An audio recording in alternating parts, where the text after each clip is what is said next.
Where am I to go, me Johnnies, or where am I to go? To me way, hey, hey, I roll and go. Oh, where am I to go, me Johnnies, or where am I to go? For I'm a young sailor boy, and where am I to go? Way up on that topgallant yard, that's where you're bound to go. To me way, hey, hey, hi.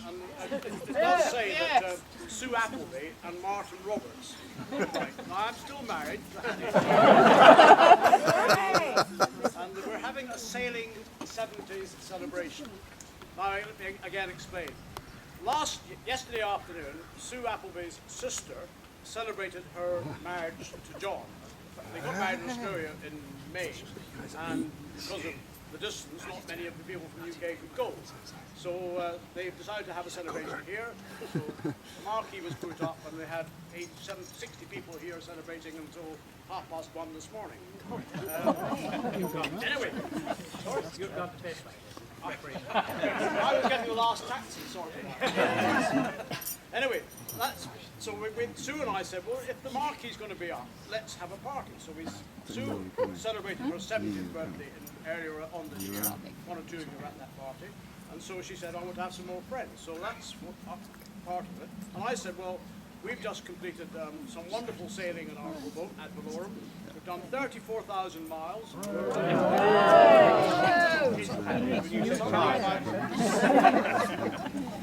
You're a smoker, you should be quiet. Anyway, so we've sailed about 34,000 miles, and had a wonderful time. Anyway, the point of this afternoon is to celebrate people who've been aboard the boat, sailing, most people. About 70% of you sailed on the boat at one stage, or your partners have, which is tremendous. And I also just say that one of the purposes this afternoon is to thank those who have not been sailing, particularly sending the husband.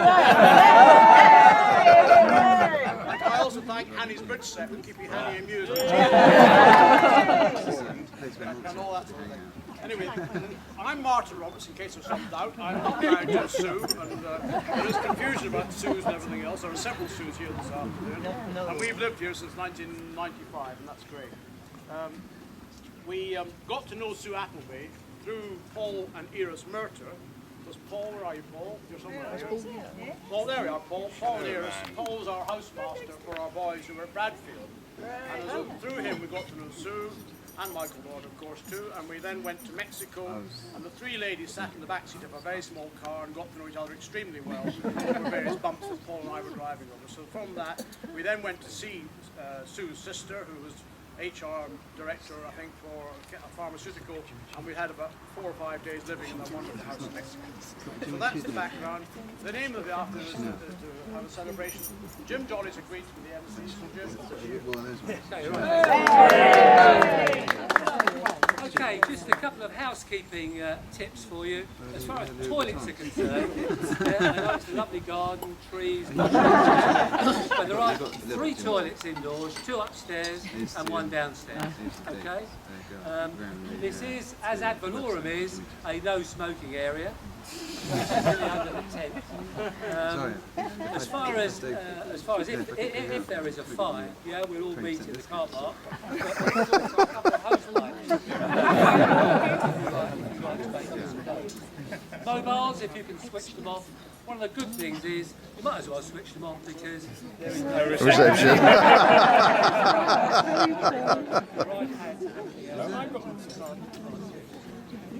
You will have seen that the tables are set out in the marquee.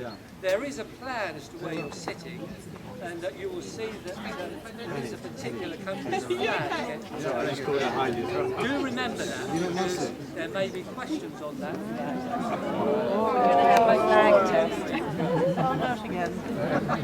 Round about after the main course, the sailors, the male sailors, will be moving tables. I remind you that 4 men from the sailing tables will be moving to other tables, so we mix each other out. So don't make yourself comfortable. Take your shoes off, take your socks off, because you're not staying in that.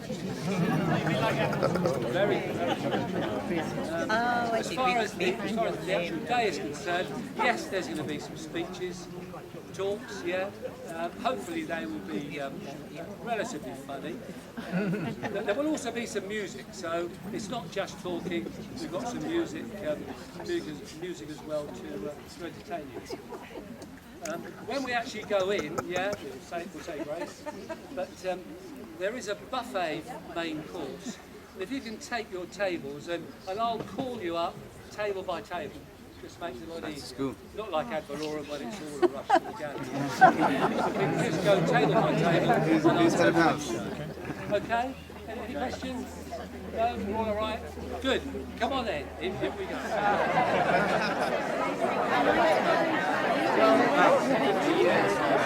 All I can say is that they have put us with Greece, presumably.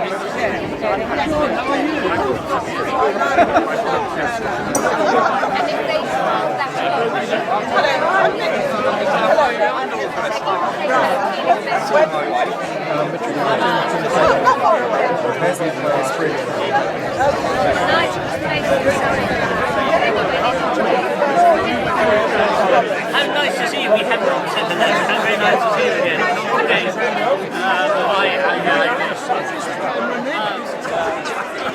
You've taken some very naughty pictures. Oh, I'm turning it off now.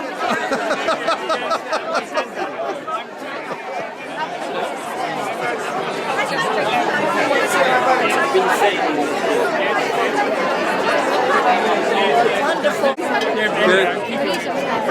I just waited to get skipper.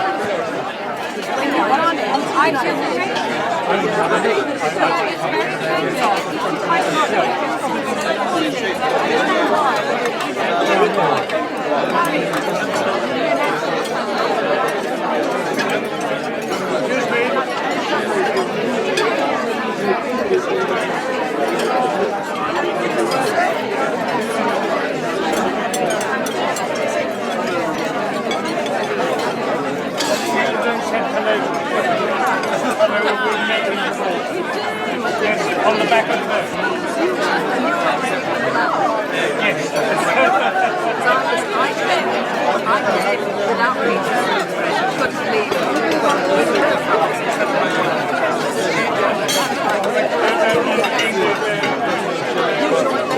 He has a friend.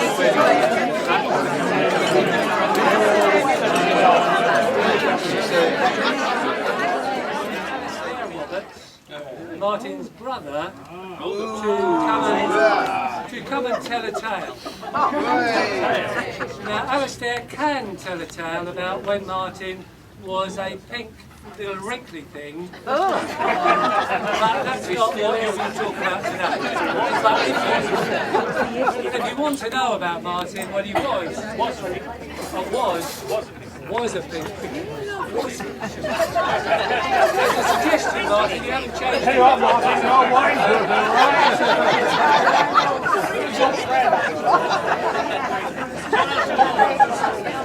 So, it's not about Martin's pink, wrinkly thing at all. This is all about sailing. So, can I ask Alistair Roberts to come and talk to us about the curse of the fire harbour master?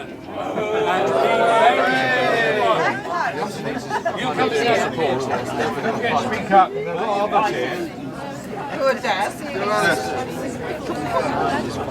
Sorry, did I say something that you didn't like? I can tell you afterwards, isn't it? There's talk of a tune being played later. Sounds like it. Are you related, Martin, over Yes, here? brave brother. Shut up. I'm speaking really here as a non-sailor, so I'm speaking equally to Sue's crowd as well as to and all these wives who stay at home. And, What? I'm the only person who What's wrong with wives picks at up home? Martin and the 34,000-mile voyagings of Advalorem in terms of the Odyssey of Odysseus making his way back from the siege of Troy to his home in Ithaca, where Penelope waited for him after 10 years.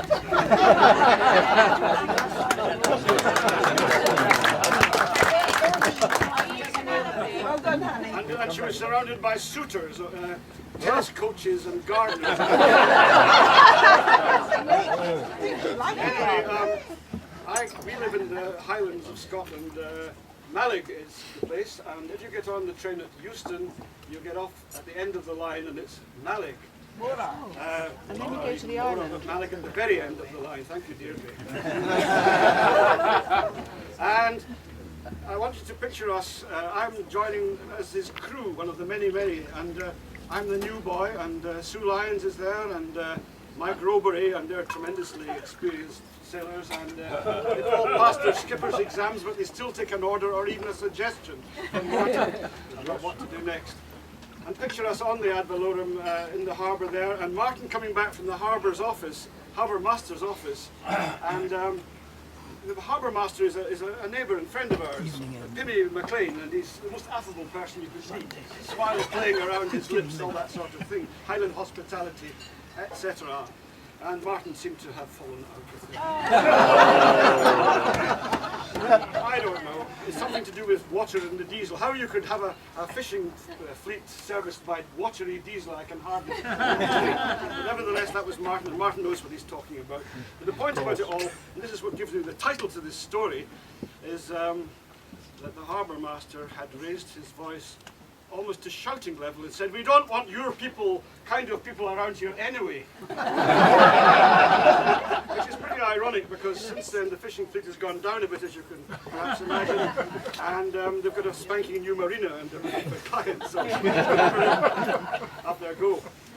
So anyway, that was the beginning of the story, and it gave me the title of the idea of the story. I have to say that I feel myself to be, I tell stories a bit in writing and so forth, and I'm the Homer to Martin's Odysseus.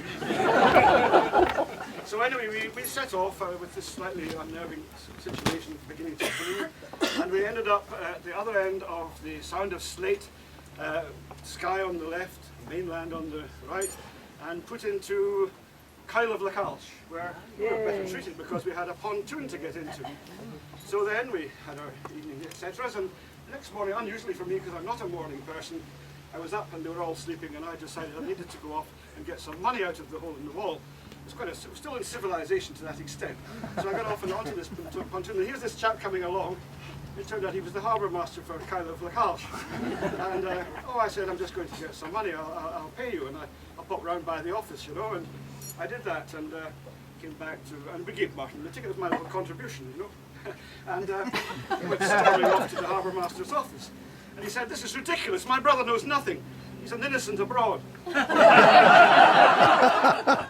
is a booking for 2 nights, and we're only here for 1. The chap tried to explain to them it was a kind of a deal they'd got to ease the pressure of collecting things from people, and you get 2 nights the next place as well, but for 1.5, etc. So all quite reasonable, I thought, fairly reasonable. But the funny thing about it was, and this is not a word of a lie, Martin was all reporting from Martin, of course. He came back and said, "The chap raised his voice and he said, 'We don't want your people.'" So I began to think this was getting a bit personal, but I didn't say anything.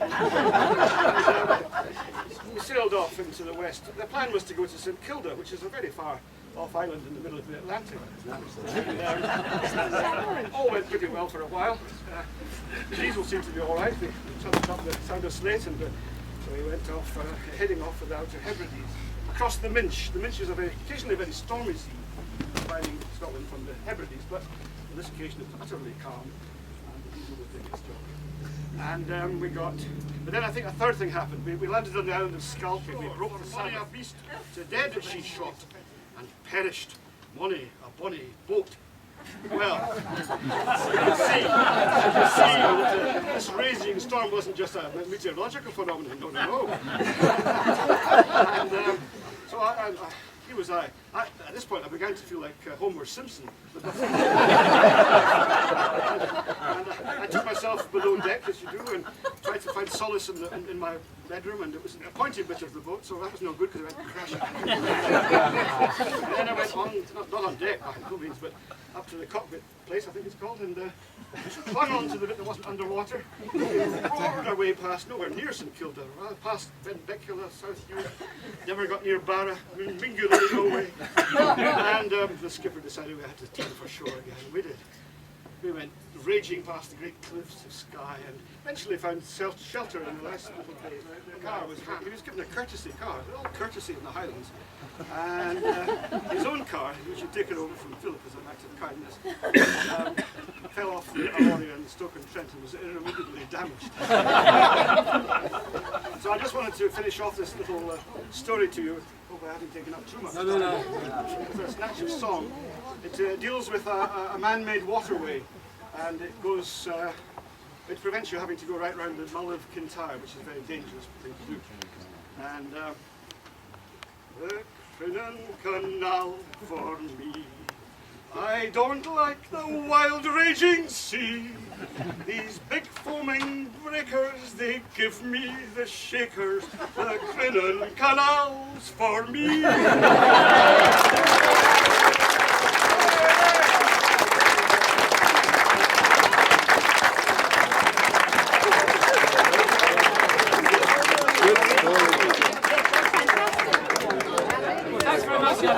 And we'll be seeing more about Martin and sailing, but of course that's not the only reason that we're here today.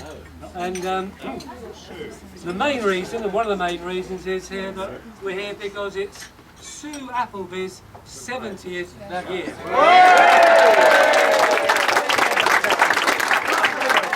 I'm not wishing to embarrass her at all because she's a very shy lady, but she's sitting over there. There she is.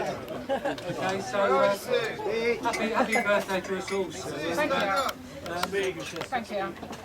Anyway, we can have a few words about Sue, yeah? Because I know you'd like to know about her. Wartime babies. There may be some other gentlemen who are wartime babies, but the ladies, of course, are much younger. I'll get on the right side first. But we, Sue and I, are wartime babies born 6 months apart to two sisters, Jo and Enid. And they were very close sisters. They lived on a farm in the middle of Wiltshire and were married in 1940. And bore us children almost together on being farmers' wives. Sorry, her husband, my dad was a farmer, and my dad was in the Navy. I have to say that this was dropped on me about half an hour ago. Just take note. Anyway, well, our childhoods were very closely knit together, and we would spend many holidays together at Paisley, where her parents were, and when my parents were in the Navy, first of all at Leon Solent in Hampshire, and then down at Mullion, in Mullion Cove, which was a delightful place to be, in Cornwall. And so we raised together, and our children were born in similar circumstances where they spent a lot of time together. Sue, we both got married. Sue's marriage didn't quite work as well as it might, and we became close again. And so I had two wives, two Sues. It's always wise to have, if you have two wives, it's better to have the same name. Turn around and take a tack as I wager you neck back.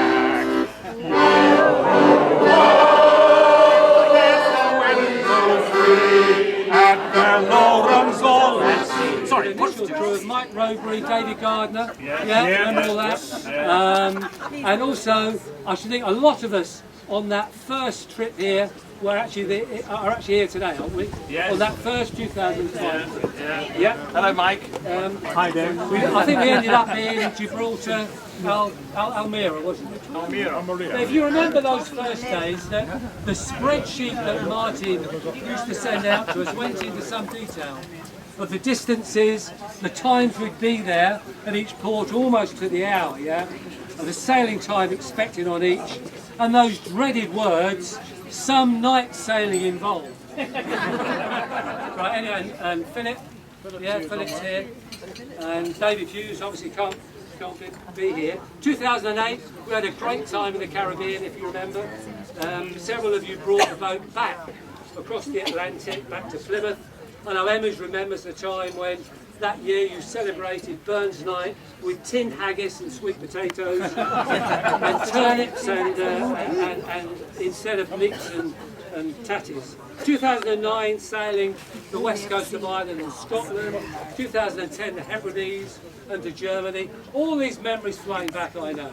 2011, Advalorem sailed the Baltic states to Holland, and then this year we started in Holland, and we came back to France, and ended in Brest virtually, where this adventure started 7 years ago. And during that time, we've searched for the Golden Fleece, we traced the journey, and Lidl's own brand of Chardonnay at €1.32 a bottle. In fact, I haven't needed to go to Waitrose for years. I do often go into the supermarket on my own now, following Martin's example of speedy shopping. The times I've stood with Martin in European supermarkets, leaning on our trolley, watching the tide come, watching the tide go, as our lady sailors try to decide whether to go for the chicken in white wine or the white wine and cheese. On the cameras. Hey Martin, would you like to... Do you want me to take over your camera? Yeah, okay. Yeah, come up, Martin. We need you, yeah? Do I need to do anything? I'm assuming No, not. just aim it. Okay, okay. What you see. Yep, will do. Okay. That's it. Okay.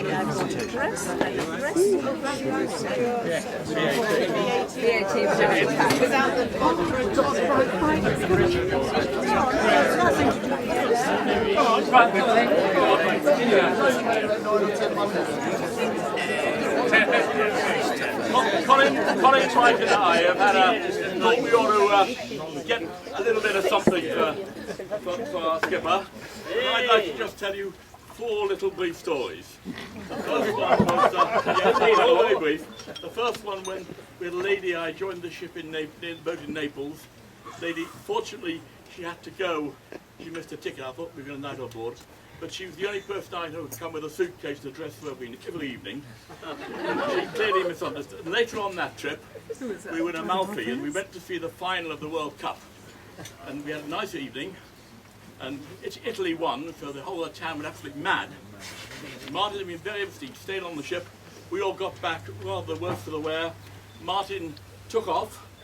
And we all went and had a good night's sleep. We woke up the following morning in the port down the river and Martin had boarded the boat stern to by himself. We all felt very guilty.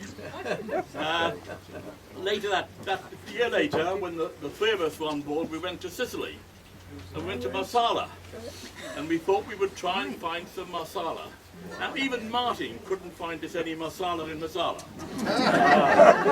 And when we sailed from in Body, Scotland, Martin's home territory, we went to Islay. Unfortunately, we got there a day late. There are 7 malt distilleries in Islay, but not on Saturdays. But I think the high point was when we were in Helsinki the year before last, and it was dusk in a job. Well, it wasn't 9 o'clock in the evening, it was still far from dusk in this sort of fortified island just off Helsinki. And at 9 o'clock, up came from the top of the tower, the light came on, and the bagpipes started to be played. And believe it or not, just towards the end, they played Old Lang Syne. Martin's tears, you could almost see them being suppressed. Now, Martin, we thought that, some pretty good stuff has come from Scotland, and we all thought Martin had come from Scotland voluntarily. We now know he's been told we don't want you around here. Martin, the 3 of us have sponsored a little gift for you here. It's come, I've had it strictly, especially from Body Scotland, and we hope you enjoy it. And thank you very much from all of us here. Everybody. Will his family enjoy it as well? All I want to know is will his family enjoy it as well as him? We've had to put up with it.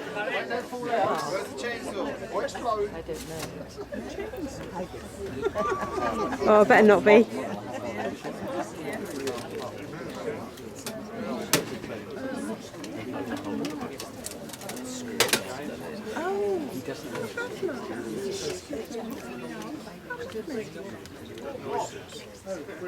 What do you see? Wow. Isn't that amazing? You won't get down that easily. You won't use Do you know about this, Hanne? No, she Martin's normal What is it? screwdrivers. No, Got some Vaseline, Martin?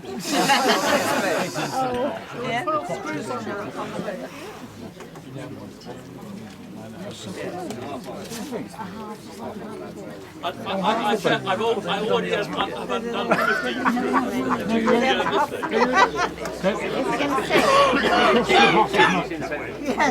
Yes, Scottish. It's only good at looking from the front, not the back. You have a mirror on the other side. I love Alice. Yes, Fantastic. it was. It was. We don't want your type. No, we don't want you here. Can you get into it? Where does it come For the sake of you, me lassie, I'm bound away, me lassie. For the sake of you, me lassie. From all who've sailed with you. What this says, I'm actually lost for words. Amazing. Have you ever known your father be like? Says Advalorem, Keep it going. my name, and the sail number, and everything else. And it's a model of the yacht. With a clean bottom. No barnacles. So can I ask all of you to be upstanding and raise your glasses to Martin Advalorem, a great captain and a very good friend.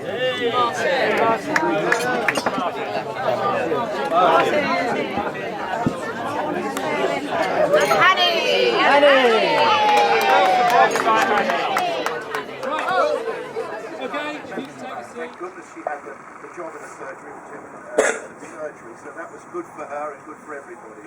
And so there is one request that I make, and that is that Sue and I are both now 70. To take a break, right? And I would ask you folk to actually enable her to stand back a little bit. Georgie can do the ironing. Who's Georgie? People can cook the meals. So just take it steady, please, sis. God bless you.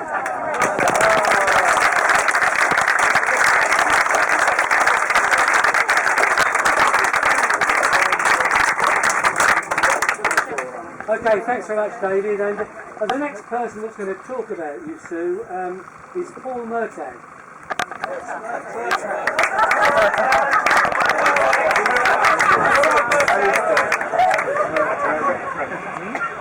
I would like to echo everything that's just been said, because you pinched most of my... but also, they're all of the sailing stories about Martin. And just like to remind Martin of the first time we went on Advalorem, which was just after he'd taken delivery of the boat.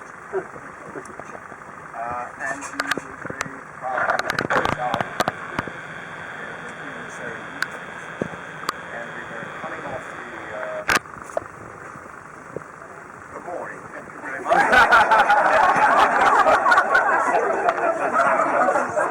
We started the motor and we reversed out and went into first gear, and suddenly the engine cut out.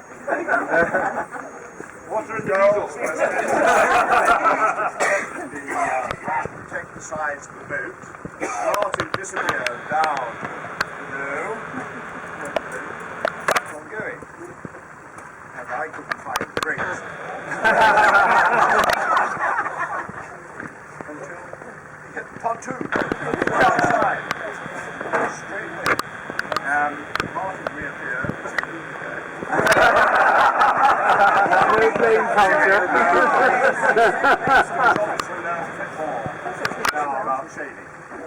I'm really here to say congratulations to Sue, to thank her very much for inviting us, and the fact that we have come from the Pyrenees up here is a tribute to how much we value your friendship, your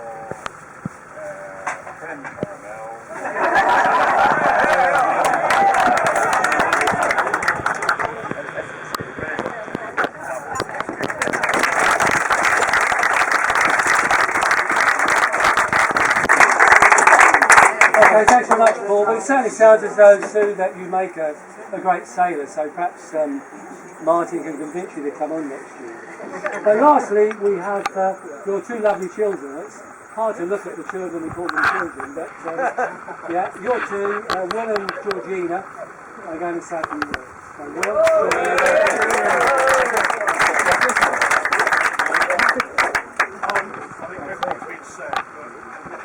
George and I, thank you very much for being the best mum in the world.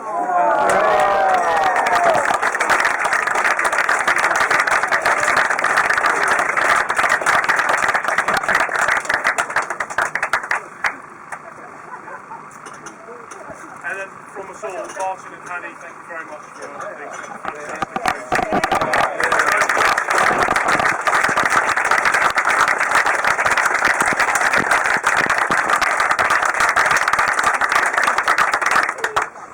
good, right, well, we've done some talking, well, how about some music, yeah? And we're pretty lucky that, also you may have to do some singing, I can't promise, but we have a very talented, well, he's a talented musician, I'm not sure if he's a talented sailor, but Martin will tell us that. John McLean, yeah? Otherwise known as Mad Mac, is that right? Or otherwise known as the Colonel, yeah? He's going to come up and he's going to sing us a song about the keeper of the Edison light. Support for this, because I only get this thing out at Christmas Day, high days and holidays. This is certainly a high day, but I do need you to drown the noise that I'm about to make. Okay, can you play?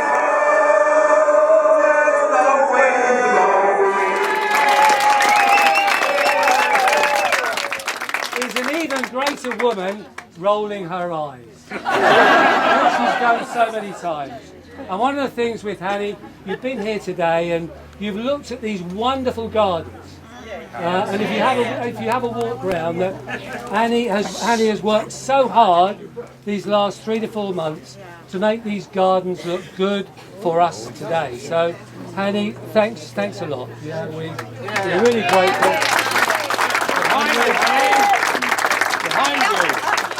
And we're also very grateful, Hanne, for sharing Martin with us. We can have them all together. Over these last 7 years, yeah? We all love you very much, and can I ask you again, yeah? Can we have a bumper toast, yeah, to the real captain? Yeah.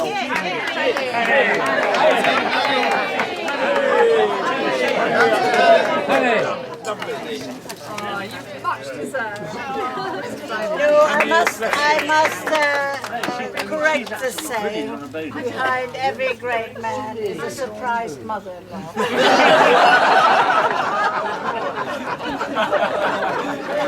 Thank you so much.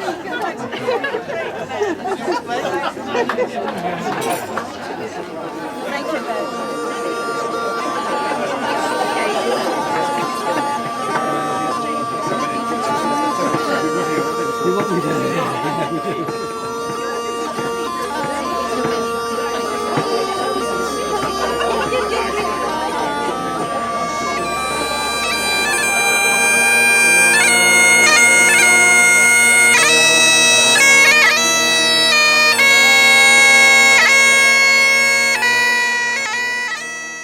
It's many the time I've sung this song when the wind's been blowing half a gale, hoisting up a yard or shaking out a reef or rousing home the sheet of a sail.